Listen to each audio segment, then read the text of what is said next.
हम reserve bank के बारे में बचपन से जानते हैं। नोट जो देखा होता है ना बचपन से, लगता है यार ये कौन सी ऐसी मिरेकल पेपर है जिससे इतनी इंपॉर्टेंट चीजें मिल जाती हैं। मैंने बचपन में जो मेरी याददाश्त है 5 के नोट पर जब देखा था आरबीआई के गवर्नर का साइन, और मुझे लगा था ये तो यार बहुत बड़ा आदमी है, पेपर पर साइन करके इसकी वैल्यू बढ़ा देते हैं और कैसे ये इतने सारे नोट्स पर साइन करते होंगे। लेकिन कभी सोचा नहीं था कि एक दिन इस ऑर्गेनाइजेशन में मैं जॉब करूंगा। आज जब मैं लोगों से बातें करता हूँ तो मैं देखता हूँ लोग रिजर्व बैंक को तो जानते हैं, लेकिन रिजर्व बैंक की जॉब में क्या होता है इस बारे में कोई जानकारी नहीं है। और सच बात तो यह है कि मुझे भी ऐसी कोई जानकारी नहीं थी। मुझे तो यकीन ही नहीं आया था कि आरबीआई में ग्रेड बी मैनेजर होता है। जब मेरा आईडी कार्ड बन गया आरबीआई स्टाफ कॉलेज में और उस पर लिखा हुआ था मैनेजर, तब मैंने अपने घर में फोन करके बताया कि मैं आरबीआई में मैनेजर हूँ।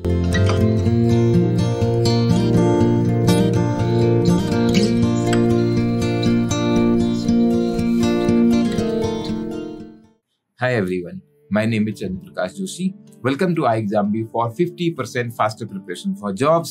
इस वीडियो में मैं आपको बताने वाला हूँ आरबीआई ग्रेड बी के जॉब से रिलेटेड मैं वो 7 मिथ्स कवर करने वाला हूँ, जिससे आपको क्लैरिटी आएगी कि अगर आप आरबीआई ग्रेड बी बनते हो तो आपको किस टाइप का कैरियर बनाने की अपॉर्चुनिटी मिलने वाली है। पहला मिथ है और ये बहुत ही इंपॉर्टेंट है कि ये एक बैंकिंग जॉब है, ये अकाउंट्स या फाइनेंस रिलेटेड जॉब है। Absolutely wrong. फर्स्ट पॉइंट आपको समझना है, आरबीआई बैंक किसका है।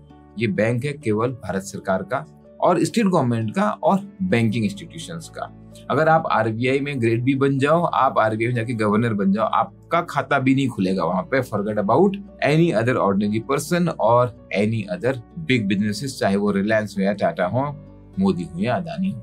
आरबीआई का सेंट्रल बैंक के रूप में प्राइमरी काम है देश में फाइनेंशियल स्टेबिलिटी क्रिएट करना, पेमेंट एंड सेटलमेंट सिस्टम को बढ़ावा देना, एफिशिएंट बनाना, ये यूपीआई जैसी ट्रांजैक्शंस को प्रमोट करना, बैंकों को लाइसेंस देना, डिपॉजिटर्स के इंटरेस्ट को बचाए रखना। सब लोग भरोसा करते हैं कि एक आरबीआई है, अगर मैं बैंक में पैसा डिपॉजिट करता हूं तो मेरा पैसा डूबेगा नहीं। आजादी के बाद आप बता दीजिए किसी भी एक बैंक में किसी भी कस्टमर का पैसा डूबा हो और आप जानते हो आरबीआई को नोट इशू करने के लिए ये भी एक इंपॉर्टेंट फंक्शन है। लेकिन अगर आप उम्मीद कर रहे हो कि आरबीआई में ग्रेड बी बन जाओगे और आपको मिलेंगे एडमिनिस्ट्रेटिव पावर, तो भी आप भ्रम में हो। Point number 2, RBI job is not a job in the administration. Specially जो लोग यूपीएससी की तैयारी कर रहे हैं या सिविल सर्वेंट बनना चाहते हैं, उनको ये बात क्लियरली समझ लेनी चाहिए। मैं खुले शब्दों में बोलूं तो एक पुलिस के सब इंस्पेक्टर की जो पावर होती है ना, वो आरबीआई के जनरल मैनेजर के पास भी नहीं हो सकती है। बिकॉज एडमिनिस्ट्रेशन बहुत ही अलग चीज है। आरबीआई की पावर आती है आरबीआई रेगुलेटेड एंटिटीज में, जो है banks, financial institutions, payment companies, NBFCs या और रेगुलेटेड बॉडीज। आरबीआई जो गाइडलाइन पास करता है, आरबीआई पावरफुल है बैंकिंग और फाइनेंशियल सिस्टम में। और आरबीआई के अंदर काम करते हुए आपको पावर मिलेगी आप कितने नॉलेजेबल। आप अगर ग्रेड बी या सी में भी होगे but you are carrying good knowledge, आप इंपॉर्टेंट डिस्कशंस का पार्ट हो जाओगे, इंपॉर्टेंट कमिटीज में कंट्रीब्यूट कर पाओगे, पॉलिसी मेकिंग में कंट्रीब्यूट कर पाओगे, सुपरविजन में कंट्रीब्यूट कर पाओगे। ये बात बहुत क्लियर रख लीजिए। अगर आप इंटेलेक्चुअल पावर को एंजॉय करना चाहते हो तो आपको आरबीआई में मजा आएगा, लेकिन अगर आप एडमिनिस्ट्रेशन की पावर चाहते हो, आरबीआई की जॉब आपके लिए नहीं है। तीसरा मिथ है कि आरबीआई में फ्रीक्वेंट ट्रांसफर्स होते हैं। खासकर लोग कंपेयर करते हैं पब्लिक सेक्टर बैंकों से, वहां पे बहुत फ्रीक्वेंट ट्रांसफर होते रहते हैं। लेकिन समझने की बात यह है कि आरबीआई में उतने ऑफिस ही नहीं है, केवल स्टेट कैपिटल्स में ऑफिस है। 5 साल में नॉर्मली ट्रांसफर होता है। और जो लोग मुंबई में है वो तो मुंबई में अकेले 10 से 15 साल निकाल लेते हैं, क्योंकि मुंबई में सेंट्रल ऑफिस भी है, मुंबई में रीजनल ऑफिस भी हैं और कुछ आरबीआई ओन्ड इंस्टीट्यूशंस भी हैं जैसे डीआईसीजीसी। बहुत सारे लोग ऐसे होते हैं जो मुंबई में जाते हैं और बाद में एक ट्रांसफर लेके वापस मुंबई आ जाते हैं, या कई बार गुवाहाटी ट्रांसफर लेके, क्योंकि गुवाहाटी में वो ऑप्शन आपको मिलता है, वापस आ जाते हैं। तो बहुत लंबे समय तक एक जगह रह पाते हैं। लेकिन फिर भी ये बात समझ लीजिए कि अगर आपको एक ही शहर में रहना है, एक ही स्टेट में रहना है, तो आप आरबीआई असिस्टेंट जाइए, क्योंकि आरबीआई ग्रेड बी तो ऑल इंडिया पोस्टिंग है। ट्रांसफर तो आपका होगा। जो ट्रांसफर से डरते हैं उनको मैं ये बता दूं कि you will actually enjoy living out of your own city. बहुत कुछ सीखने को मिलता है जब आप एक दूसरे कल्चर में, जहाँ पे एक फूडिंग हैबिट डिफरेंट है, जहाँ पर लैंग्वेज डिफरेंट है, बहुत कुछ सीखते हो वहाँ पे। मैंने हैदराबाद में गुजारे हुए अपने 5 साल हमेशा रिलीज करता हूँ, और आज भी जब मैं साउथ इंडिया में जाता हूँ तो साउथ इंडियन मील रियली रिलीज करता हूँ। ये ऑल इंडिया सर्विसेज तो एक्चुअली कैरियर में लर्न करने के लिए अपॉर्चुनिटी होती है, इसको वेलकम करना चाहिए। लेकिन अगर ये आपका कंस्टेंट है कि आप अपने शहर से बाहर जा ही नहीं सकते, आप अपने स्टेट से बाहर जा ही नहीं सकते, तो भी आरबीआई ग्रेड बी जॉब आपके लिए नहीं है। जब लोग आरबीआई ग्रेड बी की तैयारी करना शुरू करते हैं, बोलते हैं मैं डिप्टी गवर्नर बनूंगा क्या, ये चौथा सबसे बड़ा मिथ है। डिप्टी गवर्नर बनते हैं बहुत सिलेक्टेड फ्यू। 4 डिप्टी गवर्नर में से 2 डिप्टी गवर्नर्स की पोस्ट जो है आरबीआई के इंटरनल प्रमोशन से बनते हैं। वैसे 3 भी बने हैं मॉनेटरी पॉलिसी डिपार्टमेंट को लेके, लेकिन आप ये मान के चलिए जैसे कोई आईएएस ऑफिसर बनता है उसके कैबिनेट सेक्रेटरी बनने की चांसेस कितनी ज्यादा होती है, रेयर होती है ना। And that too somebody has to join really at the young age. तो अगर आप आरबीआई में जा रहे हैं, आपकी एक्सपेक्टेशन होनी चाहिए कि मैं सीजीएम लेवल तक, जो रीजनल डायरेक्टर भी होते हैं, उस लेवल तक मैं चला जाऊंगा। उसके बाद अगर आपने बहुत ही बढ़िया ग्रोथ ली करियर में तो आप शायद एग्जीक्यूटिव डायरेक्टर बन जाओ, और अगर एज भी आपके साथ है तभी आपका डिप्टी गवर्नर बनने का नंबर आएगा। हर बैच का आदमी डिप्टी गवर्नर बनेगा आप सोच भी नहीं सकते। बट इसके अलावा आपको इमेंस अपॉर्चुनिटीज मिलती हैं काम करने की, including in the boards of the bank, different financial institutions, setting up the regulations, policy making for banking and financial system in the country। केवल डिप्टी गवर्नर बनने का सपना देख के आरबीआई ग्रेड बी की तैयारी करना थोड़ा अनरियलिस्टिक हो जाएगा। आप अपना बेस्ट करो, आपकी किस्मत में होगा उस समय तक हो सकता है डिप्टी गवर्नर की पोस्ट ही बढ़ जाए, और गवर्नर भी बन सकते हो बनने वाले। वैसे भी एक एग्जाम्पल है, मैंने आरबीआई की 101 शॉर्ट स्टोरी सीरीज में बताया हुआ है, आप देखिए। तो कुछ लोगों को ये भ्रम है, I am coming to the 5th point, कि आरबीआई में जाने के बाद उनको प्राइवेट सेक्टर में अच्छी अपॉर्चुनिटी मिल सकती है। गलत है, ऐसा नहीं हो सकता है, because RBI is a central bank. RBI में जो आप काम करते हो उसका बैंकिंग से लेना देना क्या, कि खुद एक बैंक में काम कर चुका हूँ पहले।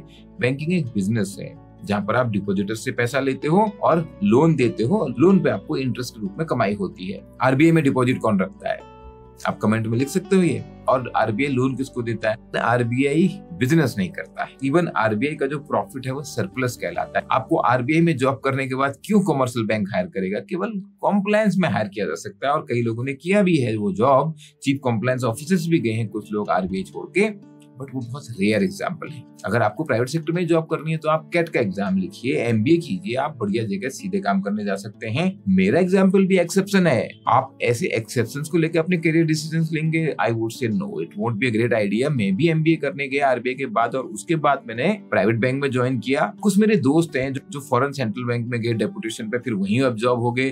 कुछ लोग फॉरेन में पढ़ाई करने के लिए गए आरबीआई में छुट्टियां लेके, और उसके बाद वो वहां दूसरी जॉब में चले गए। ऐसे एक्सेप्शंस हैं, but these are not generalisations. आप आरबीआई की जॉब ये सोच के ज्वाइन मत करना कि वहां जाके मुझे बाद में प्राइवेट सेक्टर में जॉब मिलेगी। आप अपने लिए कुछ ऐसा रास्ता निकालो, that is very different thing. वो तो लोग आईएएस छोड़ के भी कई बार प्राइवेट सेक्टर में जॉब करते हैं।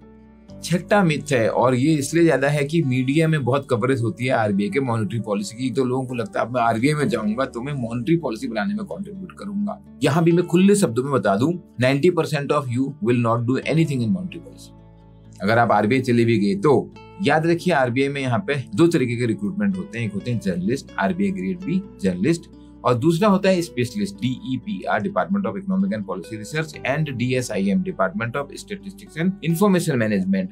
डीईपीआर डीएसआईएम में काम करते हुए आपको मॉनेटरी पॉलिसी में काम करने को मिल सकता है, ऑफ कोर्स छोटे लेवल पे, क्योंकि मॉनेटरी पॉलिसी जो कमेटी है उसमें तो टॉप लेवल के लोग बैठे हुए हैं, और फाइनल कॉल तो गवर्नर का ही मेन रोल रहता है। बाकी डिपार्टमेंट में मैक्सिमम वैकेंसीज आती हैं जर्नलिस्ट की। डीईपीआर से जाने के लिए तो आपको मास्टर्स होना है इकोनॉमिक्स में या फाइनेंस में। ज्यादातर लोग तो जाने वाले हैं RBI grade B general side, और जनरल साइड के लोग अलग अलग डिपार्टमेंट में काम करेंगे, चाहे वो करेंसी मैनेजमेंट हो, फॉरेक्स मैनेजमेंट हो, रेगुलेशन सुपरविजन हो, फाइनेंशियल इंक्लूजन या डेवलपमेंट हो, या मार्केट डिपार्टमेंट हो, या पेमेंट सिस्टम भी हो सकता है। बट मॉनेटरी पॉलिसी में आप काम नहीं करने वाले हो। इस बात का दुख हो रहा है आपको।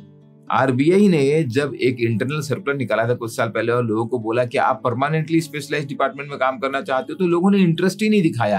आरबीआई का जो सिस्टम है, वहाँ जो ग्रोथ होती है वो तब ज्यादा होती है जब आप अलग अलग डिपार्टमेंट में काम करते हो, and you have an overall understanding of the banking system. तो आप जब सीनियर बनते हो, जीएम, सीजीएम, ईडी, वो आपको बहुत काम आती है। इसलिए super specialised role monetary policy, आज हम जब बाहर बैठे हैं तो हमें अच्छा लगता है, बट एक बार आप सिस्टम के अंदर चले गए, you would also like to get exposure to all these areas of central banking. And RBI is, I am telling you, RBI is one of the most powerful central bank, और वो अलग अलग department में काम करते हो, जो आपका कैरियर बिल्ड होता है, that is very different.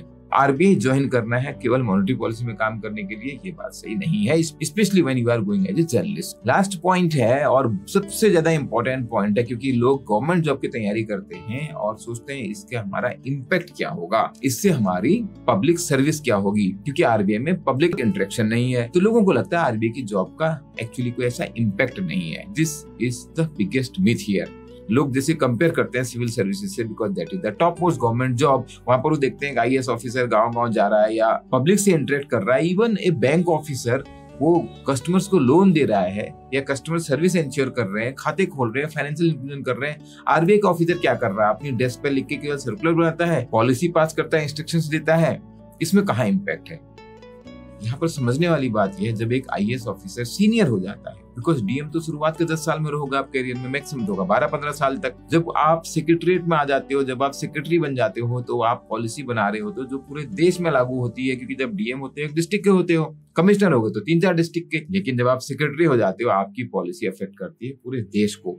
RBI में काम करते हुए जो आप काम कर रहे हो, चाहे वो पेमेंट एंड सेटलमेंट की बात हो, चाहे वो फाइनेंशियल इंक्लूजन की बात हो, चाहे प्रायोरिटी सेक्टर लैंडिंग की बात हो, क्रेडिट डिप्लॉयमेंट की बात हो, इंटरेस्ट रेट की बात हो, जो इन्फ्लेशन को अफेक्ट करता है, आपका कंट्रीब्यूशन हो रहा है पूरे देश के लिए। आप डायरेक्ट पब्लिक डीलिंग नहीं कर रहे हो, इसका मतलब ये थोड़ी ना है कि आपकी जॉब से आप इम्पैक्ट क्रिएट नहीं कर रहे हो। You have great impact in the economic development of the country and specially in the development of the banking and financial sector, जो देश की इकोनॉमी में ब्लड सप्लाई जैसा है। आरबीआई देश की मॉनेटरी पॉलिसी को डिसाइड करता है। आज के समय में जब इतना ज्यादा टेक्नोलॉजिकल डेवलपमेंट हो गया है, डिजिटाइजेशन हो गया है, इलेक्ट्रॉनिक पेमेंट पहुंच गए हैं गांव-गांव तक, आरबीआई में रहते हुए जो आप अपनी जॉब के थ्रू इम्पैक्ट कर सकते हो, वो आप गांव में पुलिस का डंडा घुमाते हुए नहीं कर सकते। बट ये वैसा है जैसे बोलते हैं ना, भगवान की लाठी में आवाज नहीं होती। आरबीआई और आरबीआई के लोग हंगामा नहीं करते क्योंकि वो उनके मैंडेट में नहीं है, साइलेंटली काम कर रहे होते हैं क्योंकि वो अपने आप एक ऑटोनोमस बॉडी है। I think that is also one of the reason कि अपनी रेपुटेशन को बचाए रखने के लिए RBI is very conservative, I would say secretive about the communication of what is happening inside RBI. मुझे पूरी उम्मीद है इन पॉइंट्स को जान के आपको आरबीआई ग्रेड बी की जॉब के बारे में डेफिनेटली क्लैरिटी आई होगी। अगर आपके और भी कोई डाउट्स है, you please right in the comments. Video आपको अच्छा लगा तो प्लीज लाइक करना मत भूलना, चैनल को सब्सक्राइब कीजिए और वीडियो को शेयर कीजिए।